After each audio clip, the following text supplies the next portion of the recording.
פרשייה שמסעירה את העולם, חטיפתו של שר ההגנה האיראני פארס סולימני. פוקישני גנרל סולימאנה. את האמת, זה זוועה, נכון?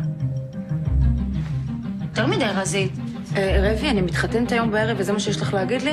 Было разработано и организовано очень опытной профессиональной командой. Мы убеждены, что имеем дело с израильским Моссадом. זה אמיתי?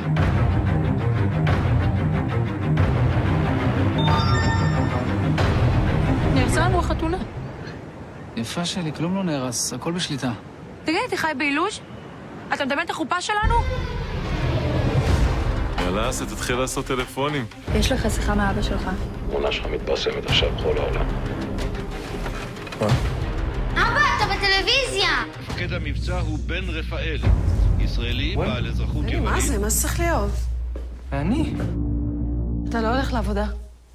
אפרת, אל תגזימי. אני מגזימה, זה הדרכון שלך בטלוויזיה. אין לי שום קשר לזה. רק מצטערת שתנועת הספורט שלי כל כך מכוערת. אם הייתי יודעת שכל העולם הולך לראות אותה, אז הייתי משקיעה קצת יותר. זה היה ב-15 באפריל החטיפה. נו. זה בדיוק הסוף שבוע הזה שנתי נסע לצפת, לפסטיבל נשים הזה. באתי, נסה לחטוף איזה ערבי בחו"ל. אני חייבת לעבור בבית. את רצינית? תראי מה השעה. בסדר, רמי, זה רק רבע שעה. אני מצטער, אני בן אדם נורמטיבי. לא הסתבכתי בשום דבר בחיים שלי. עכשיו זה רשמי, זה בוודאות לא מבצע של המוסד.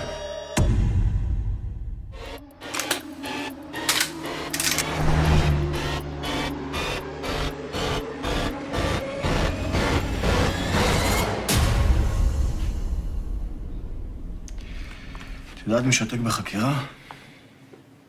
רק עבריינים.